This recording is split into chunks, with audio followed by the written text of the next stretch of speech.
everyone. My name is Joyce. And I'm Soshana. Thanks for joining us again today. Yeah, it's great to have you. Yes, it was fun last time, wasn't it? It was. Yeah. Yeah, that was our first time meeting again after so many years. That's right. So many years is right. What's up? What's up with you these days? Like, are you planning anything new, something different? I know you guys are having a broker society. So you are doing a broker society event sometime soon, right? Yeah. So you are doing different activities to what? Bring people together? Basically what we are is just, it's a group of 4 brokers, managing brokers that we got together. Mm-hmm. And we were just basically wanting to get together to accomplish things that was more challenging for us to do independently. Mm-hmm. So now that we're together, we're able to, there's more power in numbers. Right. No purchasing power. Yes, right? Like absolutely. Buying things, and because we have to have systems in place for our businesses to run. Mm-hmm. So together we're able to, maximize on those types of purchases. That's one of the things. But more than anything, what our main focus is really to empower our agents. Because as smaller brokers,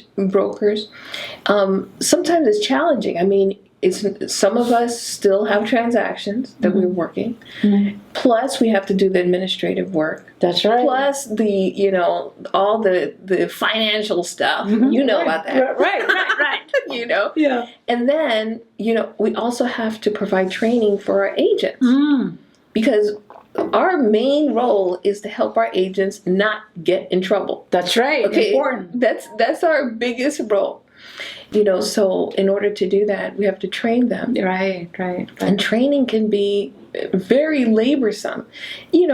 I have a background in training. Right. I love training. I love teaching. I love it. But it can be exhausting when you're doing all these other things 10 different things. Right. Yeah. And then, during COVID, a lot of us got into training through Zoom, which is helpful, but it's still not the same. No, I don't really like it too much. Yeah, but there's these systems are there; they kind of help or whatever. It's like you got to do what you got to do. When everything's locked down, what are you going to do? Exactly. Things have to be still happening. So. Yeah. So now we actually offer training once a month. Together, all the brokers, we get together and we provide training once a month. It's the last Tuesday of each month that we offer those training sessions for our agents, and they've been really great. I mean, we've had, I think the first one was about, putting together your business plan as a real estate agent and really planning out so that you understand and setting up your goals for yourself so that you know how many transactions you need to make, to have in the year so that you can, accomplish your financial goal. Yeah, and goal. Yeah. Right. I mean, that class was fantastic. And that was actually a workshop. Oh, that's good. The workshops are the ones that us as the brokers, we're the ones that are offering those classes. And then sometimes we bring in other instructors that provide continuing education credit hours. And those classes are great too because the last one was preparing a CMA, which is a comparative market analysis, which is what we use whenever we're working with sellers, so that the sellers have an idea about approximately how much they the house is gonna. They could potentially sell the house. Right. But this was from the perspective of an appraiser, so that was just like, wow, this is great because those are the people who actually determine what the actual value of a property is. Yeah, which is going to determine how much loan you can get. Exactly. Right. Exactly. That's awesome. So the classes have been really, really good. I think that our agents, it's really empowering our agents to provide more value for our clients. So whenever you bring these outside instructors, right, in order for the agents to receive continuing education credit, do you guys do the paperwork so that the class that you guys are taking that you will receive some credit? Or actually, they already have their systems in place, and where they have to have a roster and people have to sign in. They have to register and sign in. Who's they? the agents that attend, and the instructors. Oh, the instructors that already come with all that. Exactly. And they offer it to you, and they just sign up. Okay, Yeah. got you. That's how it's. I think to me, what's kind of like inspiring about that, that society, broker society, is that like there are 4 ladies, right? Yes. And you guys cover different areas. Yeah. Right. And a lot of times we think that the people who are in the same industry with our competition. Oh, don't talk to me. Don't look at my notes, okay? Right. Exactly. But like you kind of go beyond or like over.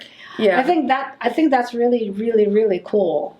It is. Yeah. It is. And I think what's helped also is, I look at my business and some brokerages, there's a lot of competition, and there's a lot of that, like, oh, don't look at my piece of paper, don't look at my exam. Are you stealing my clients? Right, like exactly. Yeah. And it's all about how your mentality is, because the way that we operate in our office is more so of a collaborative type of environment. Right. Okay. Yeah, we do have some contests and things like that, but it's healthy competition, I guess. Yeah, right. Which I think is really good. You still need to have some of that to get them going, but there's more collaboration.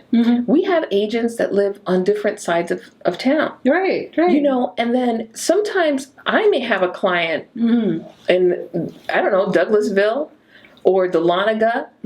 And if maybe another agent can handle that, I wouldn't mind paying that agent, compensating that agent to help me out. Right. So, that kind of is already like the way that we handle business in-house. So us coming together, I think these brokers also had some kind of way, they had that sort of similar type of perspective. And then the attitude towards that. Okay. Because not everybody is going to want to do that. No. And then that kind of requires you to have open mind, right, and that you trust the other person, exactly, right, and then you also believe that everybody is going to be ethical, exactly, and they're going to disclose, right, and so I think it takes a lot, and a lot of times when you are focusing on this one thing, right, and, my thing, that it makes it harder to collaborate with others, right, but I think it's really, really, really cool. I think that if you are open-minded and you have a more broader perspective, then you're more likely to see the vision and understand and not be so concerned about, if they're going to steal my ideas or whatever, It really has been a wonderful collaboration. That's cool. Yeah. So I feel very blessed and fortunate to have come in contact with these 3 other beautiful women and very intelligent. That's awesome. So we're making some wonderful things happen. That's great. And the reason I kind of wanted to bring that up is because, I'm sure there are still people out there who are looking into the industry as to can I become an agent? Where do I start? What do I do? And you can go to it. Yeah, well, that's part of what we're doing, and we're now looking for agents or people that are interested in getting into the industry. Right. And what's happened is that a lot of agents are out and they feel like they need more support. Oh, absolutely. More support. And then by going to a big name brokerage firms, sometimes is not a good fit for, you know what I mean? I think what happens is that the bigger the brokerage is, then maybe it makes it more difficult for the single broker to manage and be able to tend, the same way. So I think that's kind of the nice thing about a smaller, more boutique brokerage, that it's smaller. Right, and you're more hands-on. Yeah, there's more hands-on. You have more access to the broker. So it's a good type of situation, especially for newer agents. Right, exactly. So that brings up a good point in that, like, okay, so there are people who want to become agents, obviously, Yeah. and there are agents, right, that you work with, Right. who report to you or work with you in your brokerage firm, right? So people say this, like, you know what, the rates have gone up. You know, it used to be 3% or 2.5, 2.75 even, but now it's gone up to like what, 5 point something? Is it It's more. 6? Yeah, it's approaching the sevens. Seven? It's approaching the sevens. But you know, look, okay. But people are buying. They're buying. That's the thing. But I have to, you know, you're young, so you don't know anything about this. Okay? So whenever my husband and I, we bought our first house, that was, I'm going to say, that was 90, in the 90s, like mid-90s, 94-ish, I think it was.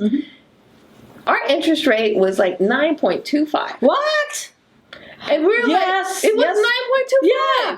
Even then it was kind of cheap, wasn't it? Well, Like, it was yeah, like because it was 13%. high. You know, before then, it was even higher than that. Right. Okay? Totally a perspective. Then, whenever we bought our second house, it was 6.25. That was amazing. I was like, what? You got 6.25? You must have great credit. It was just like that. You know? So it's not, I mean, it really, you know, I know that it's not the two that it reached. Okay? That was truly a miracle. Right. Okay? Right. And but it's not so bad. It's not bad. It's not so bad.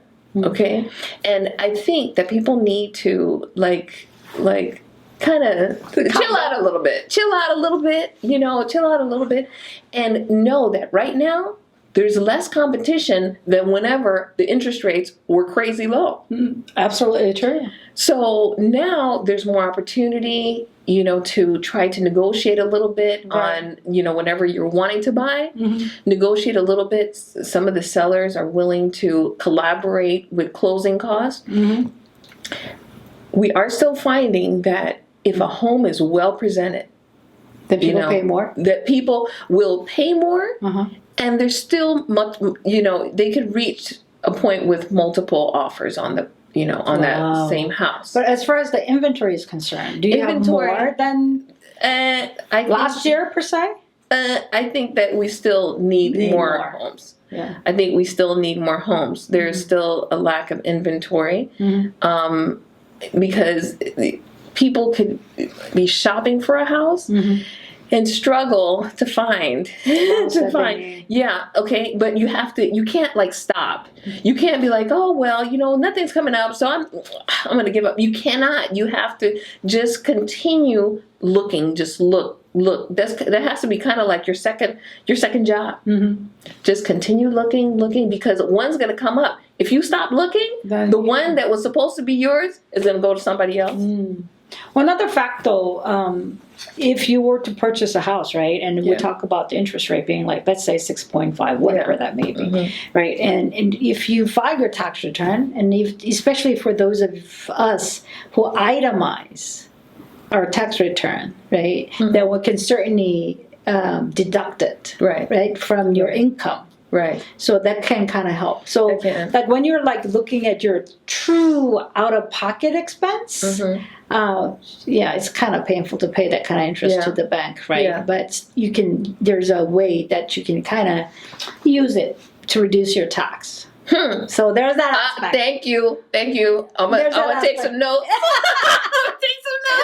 So yeah, it's good that you're saying that. Yeah, that's a good point. And also, like in Georgia, the market has gone up like crazy, right? So another factor, I guess, that we buy houses is so that, you know, we look at the potential of the capital gain, right? The price going up, right? So I guess it has everything to do with where you buy it. Right, exactly. And I think that's where the professional help really comes handy.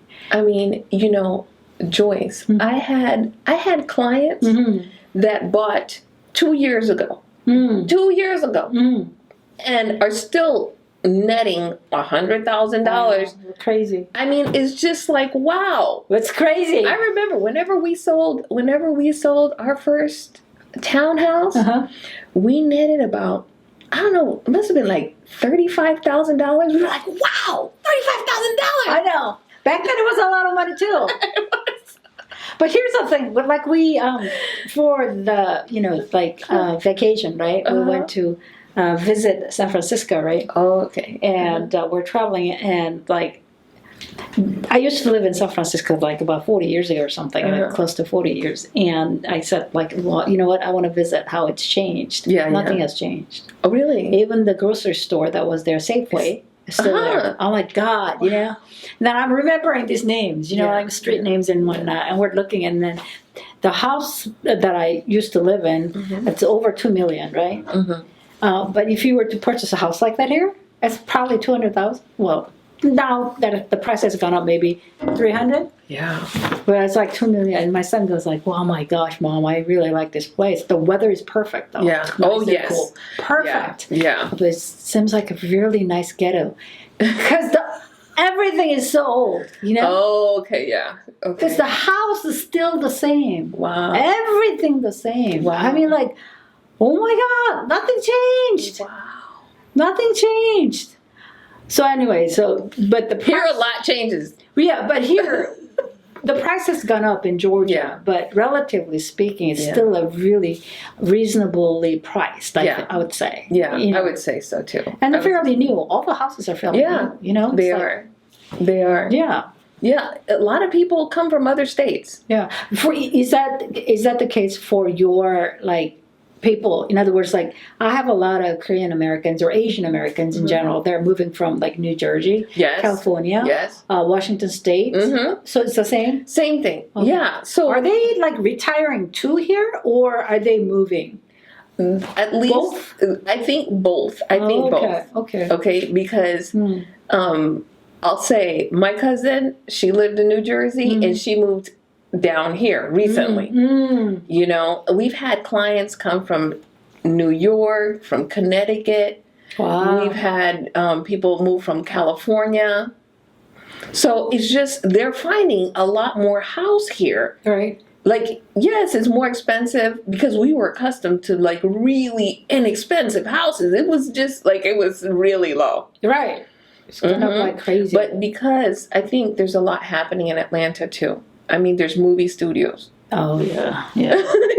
There's famous people walking around town. Right? Have you met one? So I was driving one day. I'm trying to think. I think it was Old Peachtree Road by 85. Okay. And I was getting ready to, I was going on the bridge, getting ready to go onto 85. And I think there's two lanes to turn left, wherever it was. Yeah. And I turned my head, and I'm like, wait, that looks like Ice Cube. I was like, oh my God, it is Ice Cube. Did you get out of your car? No. I'm not one of those. I am not one of those. Yeah, like, oh. No, I think it depends on who it is. You know what I mean? Yeah. I think it depends on who it is. Yeah. Okay.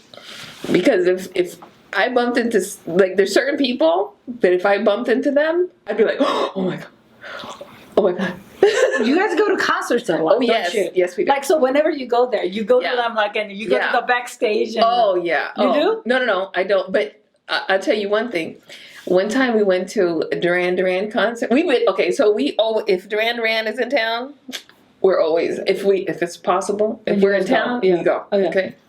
That's like both my husband and my favorite band together. But one of the times that we went to the concert, I think we were at the Fox Theater, and we were sitting at the exit, and our friend said, if we go out this door now, they will come out of this door and get in their limo and go to the hotel that's down the street. Anyway, so we go out the door, and then I managed to put my hand on the window, and one of them had their hand on the window. I was like, oh my God! That's so corny. Oh my God. So that was cool. There was a window in between. Yes. I don't care. That's too funny. That is absolutely too funny. I know you guys go to concerts. Yeah, and all that, yeah. We like, that's our thing to do. We love that. What's the last one that you went to? The last one we went to was the Flock of Seagulls.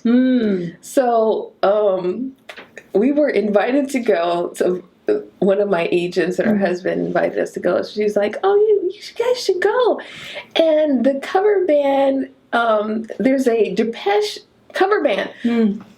I didn't know who in all honesty, I didn't know who they were. The Flock of Seagulls were. Okay, I had to hear the song. I don't typically know that. I can't remember the names of artists anymore. Yeah. Okay, so I heard the song. Oh, I know that song. Okay, but then she said that there was a cover band, a Depeche cover band, and I was like, "What? Depeche? What?" Okay, yes. Them. Well, I knew Depeche Mode. Oh, I didn't know. Okay, but this is a cover band, and I like their music, so that should be fun. That band was amazing, amazing. Like it was. In all honesty, it was better than the actual, other band. I don't want to say. It was so much fun. Oh my! It was so good. It was so good. It was so good. That's all I'm gonna say. Well, in the last concert that I went to, it was total opposite. The cover band was like, oh my God, well, they're good, but I guess not as good. Or not what I expected. Oh, but it's always good. I think. Just going out there is fun. Yeah, exactly. Just being there and feeling the energy of people. You know what, Joyce? I'm on a mission. I'm on a mission to get out there more. Okay, because I want to learn more about what is going on in Atlanta. I want to see what else is out there that's fun. That you're missing? Exactly. Working? Yeah, because we're working all the time. So it's like, I would love to hear what other people have to say about like, oh, try this, try that, try the, because I want to feel what people say that, they love about Atlanta. I like Atlanta. Atlanta's a nice place to live. Yeah. But I want to do some fun stuff. That's right. So you will be invited to a nonprofit event soon. I'm going to send you an invitation. It's going to be art related. So that'd be cool. Yeah, a lot of things are happening. Is absolutely right. Whatever the interest may be. I mean, everything is there. Yeah, available. Really. So maybe some of the viewers may have some ideas of fun things or awesome things to do. But let us know. Yeah, let us know. Write it. Okay. We may run into each other. That'd be so awesome. On my little bucket list, I've got, I want to go zip lining. I've done that before. It's so much fun. Have you ever been? No, I haven't. Don't you have to hang on to it though? They put a harness on you. Also, you don't have to have enough strength to No. Holy shit. No. Holy moly. I don't have that kind of strength. No, you don't have to worry about that. Okay, you don't have to worry about that. You have your little harness on, and it's sort of like not quite an obstacle course, but there's little like things that you can do. Like you're not just like throwing yourself from one tree to another. Okay, it's not just that. It's other things. It's a great like team building type of thing. It's great for like How the hell do you build a team? How do you do that when you're like? Isn't that a one-person thing? It is, but you have to help each other. Like you kind of, because there's like swings, you have to kind of like get from one part, from one tree to the next, and it's not all zip lining. Okay, so there's other things that you can do. Yes, it is fun. So if we do that, I'm gonna let you know because that would be really, really good to do. And I'm hoping that before the summer's over, that we get to go tubing. Gosh, you have a lot of things they're already planned up. Fun stuff. Oh, wow, good. Yeah, I need to get out there. I need to get my body in some outdoor water. One question before I forget. The Broker Society event that you guys are you guys serving any alcohol? Yeah, we're serving food, and there's a complimentary drink. All right, and I'm going. Yeah. So all right, it was great. Okay. Yeah. Oh, We talked that much already? Yeah. Oh my gosh, time is running out, actually. Yeah. So, we didn't really talk as much as we wanted to about the market. We'll talk more about it. We'll Next talk time, more okay. about it next time. There's always tomorrow. Okay.